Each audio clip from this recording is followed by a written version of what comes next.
예수께서 주시는 떡은 두 가지가 있습니다. 먹고도 죽는 떡과 먹고 죽지 아니하게 하는 떡입니다.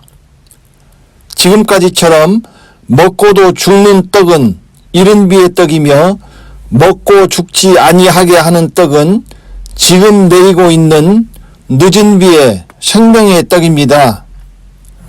먹고 죽지 아니하게 하는 떡은 죽지 않고 인간으로서 영원히 산다는 의미가 아닙니다. 죽음을 보지 않고 변화되어 공중으로 들려 올라가 지성소로 들어간다는 의미입니다. 보라, 내가 너희에게 비밀을 말하노니 마지막 나팔에 순식간에 호련히 다 변화하리니 이 썩을 것이 불갑을 썩지 않을 것을 입겠고 이 죽을 것이 죽지 아니함을 입으리로다. 사망아, 너희 이기는 것이 어디 있느냐? 사망아, 너희 쏘는 것이 어디 있느냐? 고린도전서 15장 51절부터 55절 말씀. 그러므로 이 늦은 비의 떡이 나오지 않으면 죽지 않고 변화되어 공중으로 올라가는 일이 일어날 수 없습니다. 이제 하늘로 올리우는 것이 멀지 않았다는 것은 지금 늦은 비가 내려서 먹고 죽지 아니하게 하는 떡을 내려주시고 있기 때문입니다. 언제까지 이 떡을 먹은 자가 죽지 않고 살겠습니까? 예수께서 이 두 가지 떡을 다른 말로 표현하셨습니다. 예수께서 가라사대 나는 부활이요 생명이니 나를 믿는 자는 죽어도 살겠고 무릇 살아서 나를 믿는 자는 영원히 죽지 아니하리니 요한복음 11장 25절부터 26절 말씀. 부활은 먹고도 죽는 떡을 먹은 자들입니다. 곧 이른 비의 떡입니다. 이것은 부활의 떡입니다. 나를 믿는 자는 죽어도 살겠고에 해당하는 자입니다. 죽어서 부활로 갑니다. 두 번째는 생명의 떡입니다. 무릇 살아서 나를 믿는 자는 영원히 죽지 아니하리니에 해당하는 자입니다. 이 생명의 떡이 먹고 죽지 아니하게 하는 떡, 늦은 비의 떡입니다. 이 생명의 떡은 생명길의 떡입니다. 내가 곧 생명의 떡이로라. 너희 조상들은 광야에서 만나를 먹었어도 죽었거니와 이는 하늘로서 내려오는 떡이니 사람으로 하여금 먹고 죽지 아니하게 하는 것이니라. 요한복음 6장 48절부터 50절 말씀. 가장 중요한 것은 때를 따라 가져오는 떡입니다. 때를 따라 가져온 떡은 방금 만든 새 떡입니다. 떡이 부드럽고 따끈따끈하며 가장 맛있을 때입니다. 먹고도 죽는 떡, 이른 비의 떡을 올리는 은혜의 때는 지났습니다. 이것이 묵은 떡입니다. 지금은 먹고 죽지 아니하게 하는 늦은 비의 떡을 떼는 제사를 드려야 합니다. 새 곡식으로 빚은 이 새 떡으로 드리는 제사가 신령한 제사요 거룩한 산제사입니다. 신령한 제사와 거룩한 산제사가 하나님이 기뻐 받으시는 영적 예배입니다. 이 제사에 하나님이 임재하십니다. 그렇다면 늦은 비로 드리는 예배가 모두 영적 예배이고 신령한 제사이며 산제사일까요? 아닙니다. 오직 순전함과 진실함으로 드리는 누룩없는 떡인가를 분별해야 합니다. 오직 순전함과 진실함의 누룩없는 떡으로 하자. 고린도전서 5장 8절 말씀. 묵은 누룩과 괴악하고 악독한 누룩을 제하고 순전함과 진실함으로 드리는 영적 예배가 바로 하나님이 찾으시는 예배입니다. 애굽에서 일어난 이스라엘의 유월절은 이방인의 유월절의 모형이요 그림자입니다.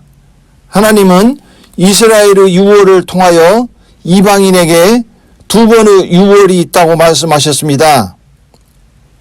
이달 14일까지 간직하였다가 해질 때에 이스라엘 회중이 그 양을 잡고 그 피로 양을 먹을 집 문 좌우 설주와 임방에 바르고 그 밤에 그 고기를 불에 구워 무교병과 쓴 나물과 아울러 먹되 날로나 물에 삶아서나 먹지 말고 너희는 그것을 이렇게 먹을지니 허리에 띠를 띠고 발에 신을 신고 손에 지팡이를 잡고 급히 먹으라. 이것이 여호와의 유월절이니라. 출애굽기 12장 6절부터 11절 말씀. 첫 번째 유월은 양을 잡아 그 피로 집 문 좌우 설주와 임방에 바르는 것이었습니다. 이 유월로 애굽에서 노여나와 홍해를 건너게 되는 것입니다. 이것은 중생의 홍해를 건넌 이른 비의 은혜의 때를 의미하는 것입니다. 그러므로 이른 비에 있는 자는 예수를 믿는 이 홍해를 건너 광야로 들어가는 유월이 이미 일어났습니다. 우리 조상들이 다 구름 아래 있고 바다 가운데로 지나며 모세에게 속하여 다 구름과 바다에서 세례를 받고 고린도전서 10장 1절부터 2절 말씀. 두 번째 유월은 고기와 무교병과 쓴 나물과 아울러 먹되 급히 먹는 것입니다. 이것이 늦은 비를 의미하며 늦은 비의 말씀을 급히 먹어 3살로 자라야 하는 것입니다. 이것은 7년 대환란을 유월하는 요단을 건너 공중 가나안으로 가는 두 번째 유월절입니다. 사도 바울은 이방인에게 이 두 번째의 유월절을 말씀하시고 오직 이 유월절에 참여할 자는 순전함과 진실함의 누룩없는 떡으로 신령한 제사와 거룩한 산 제사로 예배드리고 준비한 자뿐이라고 말했습니다. 이제 곧 두 번째 유월절이 옵니다. 여기에 참여하는 자는 오직 순전함과 진실함의 누룩없는 떡을 먹고 준비한 자뿐입니다. 이것이 고기와 무교병과 쓴 나물을 아울러 급히 먹는 것입니다. 세 번째, 순전함과 진실함입니다. 너희는 누룩없는 자인데 새 덩어리가 되기 위하여 묵은 누룩을 내어버리라. 우리의 유월절 양 곧 그리스도께서 희생이 되셨느니라. 이러므로 우리가 명절을 지키되 묵은 누룩도 말고 괴약하고 악독한 누룩도 말고 오직 순전함과 진실함의 누룩없는 떡으로 하자. 고린도전서 5장 7절부터 8절 말씀. 새 덩어리는 새 떡을 빚기 위하여 새 곡식을 찧어 만든 새 반죽 덩어리입니다. 우리가 하나님께 제사 드리기 위하여 만드는 새 덩어리는 거룩한 처음 익은 곡식을 찧어서 만든 거룩한 떡덩이입니다. 제사하는 처음 익은 곡식 가루가 거룩한즉 떡덩이도 그러하고 뿌리가 거룩한즉 가지도 그러하니라. 로마서 11장 16절 말씀. 이 거룩한 떡덩어리로 만든 거룩한 떡으로 드리는 제사가 거룩한 산 제사입니다.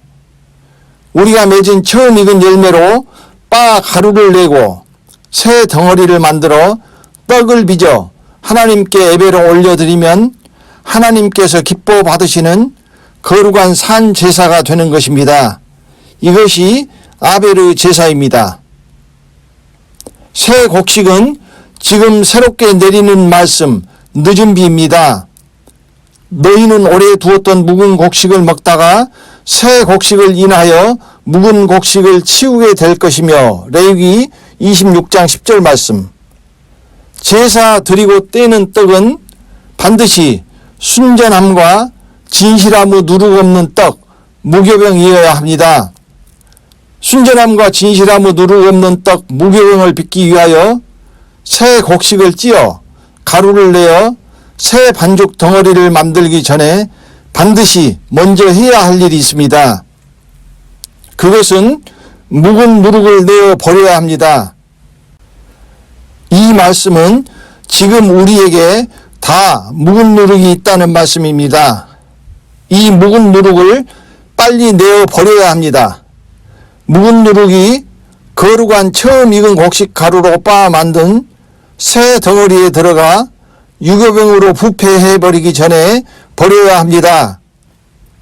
그렇지 않고 묵은 누룩을 놔두고 새 곡식을 찧어 새 덩어리를 만들면 그 떡은 묵은 누룩이 들어간 유교병이 되어버립니다. 순전함과 진실함의 누룩 없는 떡, 무교병이 묵은 누룩으로 유교병으로 부패해버리면 그 영혼은 죽습니다. 너희는 7일 동안 무교병을 먹을지니 그 첫날에 누룩을 너희 집에서 제하라. 무릇 첫날부터 7일까지 유교병을 먹는 자는 이스라엘에서 끊쳐지리라. 출애굽기 12장 15절 말씀. 새 곡식, 늦은 비가 내리면 맨 처음 첫날에 반드시 묵은 누룩을 집에서 제해야 하는 것입니다. 첫날에 묵은 누룩을 제하지 않고 집에 놔두면 새 덩어리에 묵은 누룩이 들어가 유교병이 되고 그것을 먹은 자는 끊쳐지기 때문입니다. 지금 우리가 가지고 있는 묵은 누룩은 이미 은혜의 때가 지나가 버려 묵어버린 이른비라는 것은 귀에 딱지가 않도록 이야기했습니다. 늦은 비에 새 곡식을 찢기 전에 묵은 누룩을 제하는 것이 무엇인지는 생명길로 가는 길을 막는 두 번째 큰 산의 동영상에서 말씀드릴 것입니다. 하나님의 말씀을 어기고 묵은 누룩을 내버리지 않는 자는 누룩으로 그 영혼이 부패해버려 유월절에 참여할 수 없습니다. 괴악하고 악독한 누룩으로 예배드리는 자는 말할 것도 없습니다. 첫 번째, 순전함입니다. KJV 흠정역에서는 순전함을 순수함이라고 하셨습니다. 즉, 다른 것이 섞이지 않은 순수한 말씀입니다. 갓난 아이들같이 순전하고 신령한 젖을 사모하라. 베드로전서 2장 2절 말씀. 그러므로 순전함과 진실함의 누룩 없는 떡 중에서 순전함의 떡은 신령한 젖이며 이 떡을 떼는 제사가 신령한 제사인 것입니다. 왜 신령한 젖이 순수함의 떡이 되어야 하냐면 신령한 젖과 같은 한 살의 양식으로 묵은 누룩의 이른비가 있기 때문입니다. 이것과 섞이지 않아야 하기 때문입니다. 그러므로 순전함에 누룩 없는 떡으로 신령한 제사를 드리려면 먼저 묵은 누룩을 제하여 버려야 하는 것입니다. 그래야만 누룩 없는 순전함의 떡으로 신령한 제사를 드릴 수 있습니다. 그러므로 진실함의 누룩 없는 떡으로 드리는 제사는 산 제사가 됩니다. 신령한 젖은 한 살에서 두 살로 자라는 곡식이기 때문에 열매가 아닙니다. 묵은 누룩은 신령한 제사에서 순전함으로 이미 제하여졌고 괴악하고 악독한 누룩은 환란에 등장하기 때문에 산 제사의 떡은 순수함은 이제 문제가 안 됩니다. 오직 진실함이 문제가 됩니다. 그러므로 거룩한 산 제사로 드리는 성소의 떡상의 떡은 진실함의 떡이 됩니다. 신령한 제사는 순전함으로 드려야 하고 산 제사는 진실함으로 드려야 하는 것입니다. 두 번째, 진실함입니다. 진실함의 거룩한 산 제사는 처음 익은 열매를 맺는 제사입니다. 진실함의 누룩 없는 떡으로 거룩한 산 제사를 드리는 자만 처음 익은 열매를 맺습니다. 그래서 처음 익은 열매는 여러 가지 의미가 있지만 그중 하나, 진실함은 열매의 알맹이입니다. 진실함의 알맹이가 들어찬 열매만 익어서 고개를 숙입니다. 고개를 빳빳이 쳐드는 자는 그 안에 진실함이라는 알맹이가 없습니다. 진실함의 알맹이가 없는 자는 껍데기이며 쭉정이입니다. 환란의 알곡도 열매이므로 진실함입니다. 진실함으로 요한계시록의 떡을 떼는 자만 알곡을 맺습니다. 진실의 알맹이가 들어차 무거운 알곡만 풍로의 바람에서 쭉정이처럼 날아가지 않습니다. 진실함이 없는 쭉정이는 환란의 풍파를 견디지 못하고 날아가 불 속으로 들어갑니다. 저희가 어린 양으로 더불어 싸우려니와 어린 양은 만주의 주시오 만왕의 왕이심으로 저희를 이기실 터이요 또 그와 함께 있는 자들 곧 부르심을 입고 빼내심을 얻고 진실한 자들은 이기리로다. 계시록 17장 14절 말씀. KJV 흠정역에서는 이것을 그분과 함께 있는 자들은 부르심을 받고 선정된 신실한 자들이니라 라고 했습니다. 그래서 진실한 자들만 이깁니다. 진실한 자는 죽기까지 자기 생명을 아끼지 아니할 것입니다. 또 여러 형제가 어린 양의 피와 자기의 증거하는 말을 인하여 저를 이기었으니 그들은 죽기까지 자기 생명을 아끼지 아니하였도다. 계시록 12장 11절 말씀. 결국 진실함의 알맹이가 없으면 아무리 산 제사를 드려도 처음 익은 열매를 맺지 못합니다. 환란에서도 진실함이 없으면 알곡을 맺지 못하고 환란을 이기지 못합니다. 진실이라는 알맹이가 빠져버린 쭉정이로 전락하는 것입니다. 오직 진실함만이 환란을 이깁니다. 진실함은 거짓이 없는 것입니다. 그러므로 환란은 이 진실한 자들 곧 알곡을 쭉정에서 차질하여 갈라내기 위한 것이라고 할 수 있습니다. 알곡과 쭉정이의 차이는 바로 이 진실함인 것입니다. 진실함의 알맹이가 들어찬 알곡만 환란을 이기고 추수되어 성소의 곳간에 들어갈 것입니다. 오직 진실함이 없으면 처음 익은 열매든 알곡이든 열매를 맺지 못합니다. 쭉정이입니다. 환란에 들어갈 라오디게아 교회에 예수님은 충성되고 참된 증인으로 나타나십니다. KJV 흠정역에는 이것을 신실하고 진실한 증인이라고 했습니다. 환란에서 싸우는 무기는 충신과 진실입니다. KJV 흠정역에는 이것을 신실하시니 참되시니 라고 하였습니다. 또 내가 하늘이 열린 것을 보니 보라 백마와 탄자가 있으니 그 이름은 충신과 진실이라. 그가 공의로 심판하며 싸우더라. 계시록 19장 11절 말씀. 계시록은 충성과 진실입니다. 이 충성과 진실만이 이깁니다. 죽기까지 생명을 아끼지 않을 것입니다. 성도들의 인내가 여기 있나니 저희는 하나님의 계명과 예수 믿음을 지키는 자니라. 계시록 14장 12절 말씀. 그러므로 환란을 이기는 것은 오직 죽기까지 생명을 아끼지 아니하는 충성과 알곡의 알맹이가 들어찬 진실과 끝까지 견디는 인내입니다.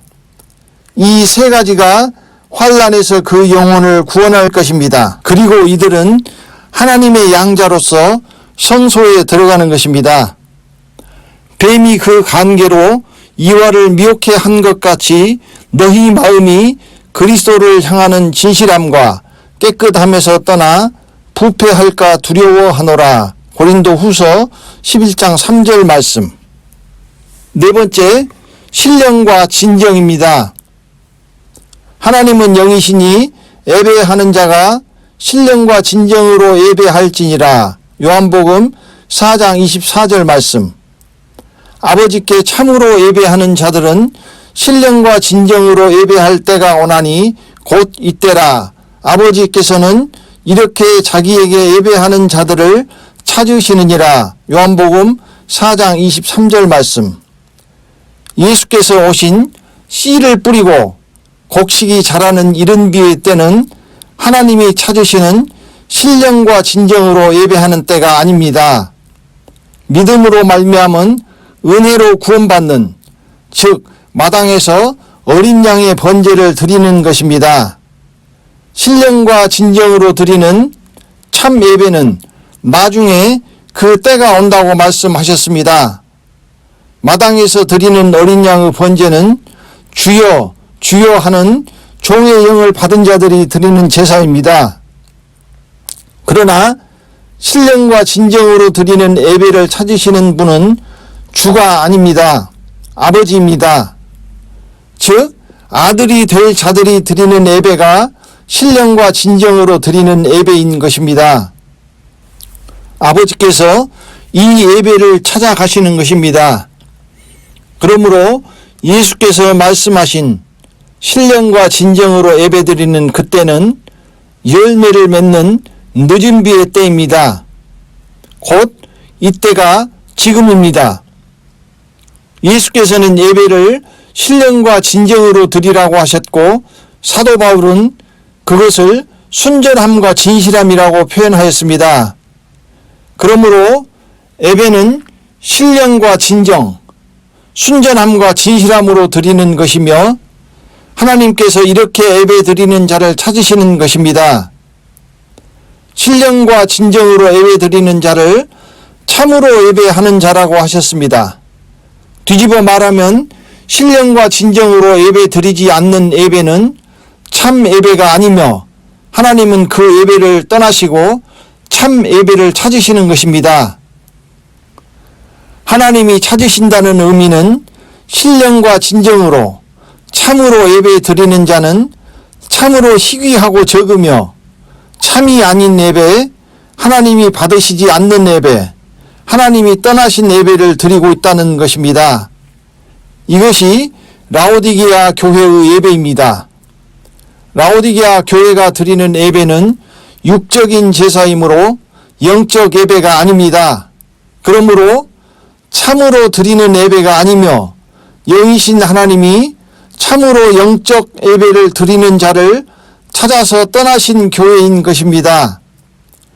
마당은 이른 비의 어린 양 예수 그리스도의 희생의 번제를 드리는 곳입니다. 그러므로 이른 비에 속한 자들은 마당에 들어와 있는 것입니다. 그러나 성소에는 들어가지 못합니다. 마당에는 지성소로 들어가기 위한 떡상의 떡 자체가 없습니다. 그러므로 마지막 때 드려져야 하는 신령한 제사와 거룩한 산 제사를 드릴 수가 없습니다.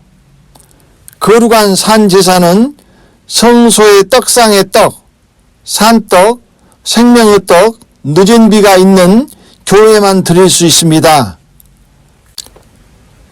이 떡상의 떡이 그리스도께서 밖에 서서 문을 두드리시며 문을 열면 더불어 먹으리라고 하셨던 바로 그 떡입니다.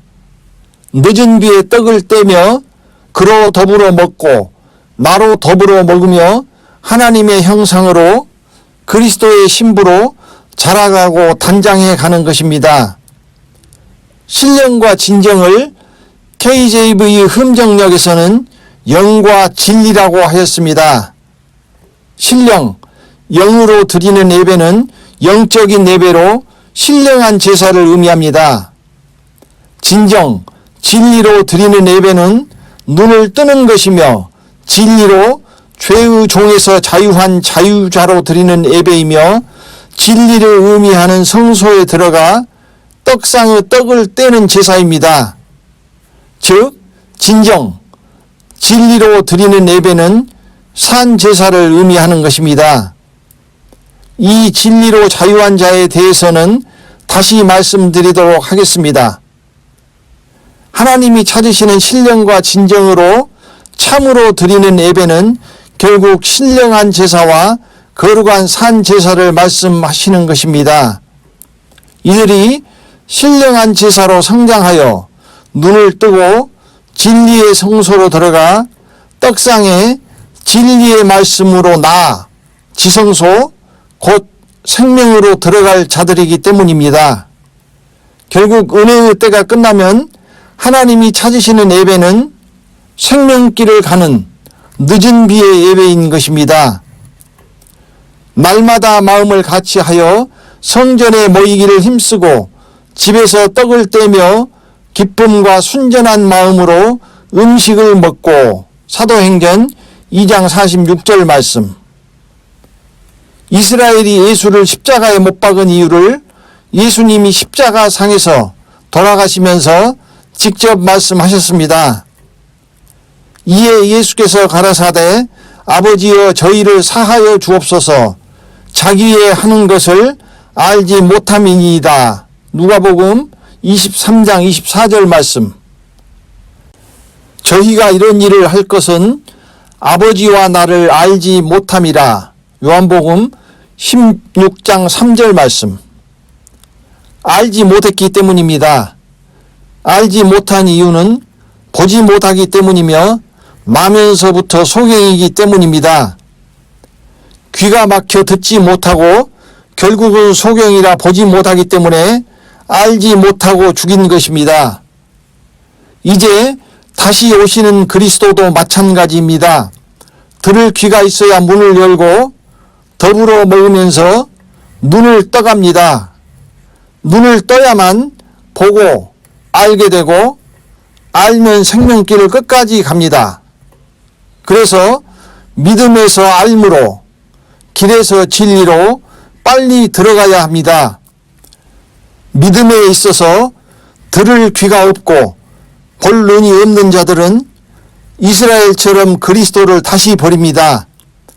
다시 못 박습니다. 타락한 자들은 다시 서럽게 하여 회개케 할 수 없나니 이는 자기가 하나님의 아들을 다시 십자가에 못 박아 현저히 욕을 보임이라. 히브리서 6장 6절 말씀. 이른 비에는 이스라엘에 있지만 이제 늦은 비에는 이방인입니다.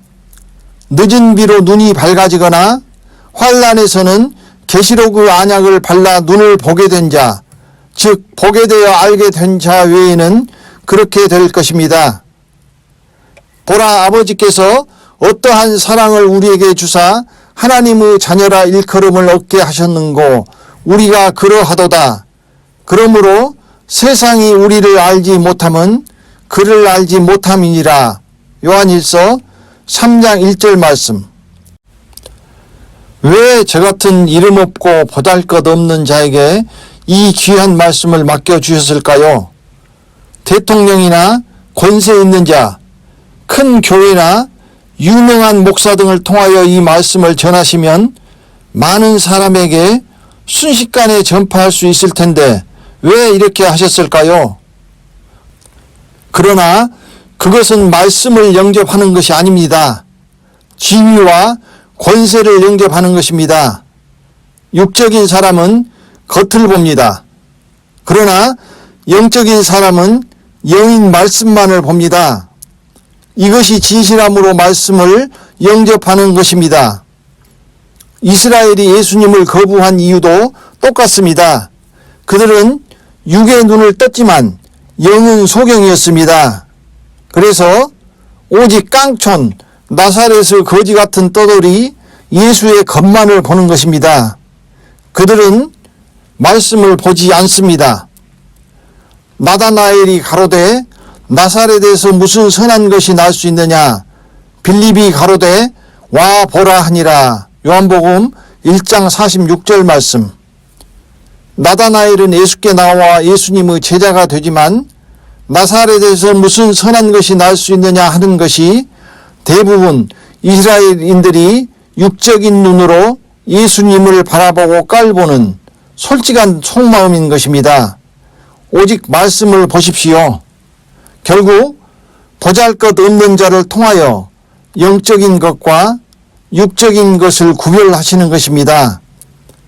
가나안으로 돌아가야 할 야곱이 광야를 건너 가나안으로 갈 영적인 양을 라반의 육적인 양과 구별하는 것이라고 보면 됩니다.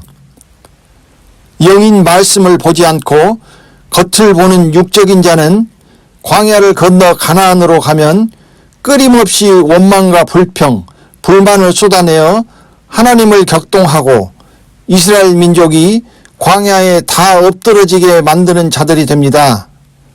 그들의 육적인 눈으로 보는 것은 영적인 자들이 보는 젖과 꿀이 흐르는 가나안 땅이 아니라 뜨겁고 목마르고 배고프고 가도 끝없을 것 같은 광야만을 보기 때문입니다.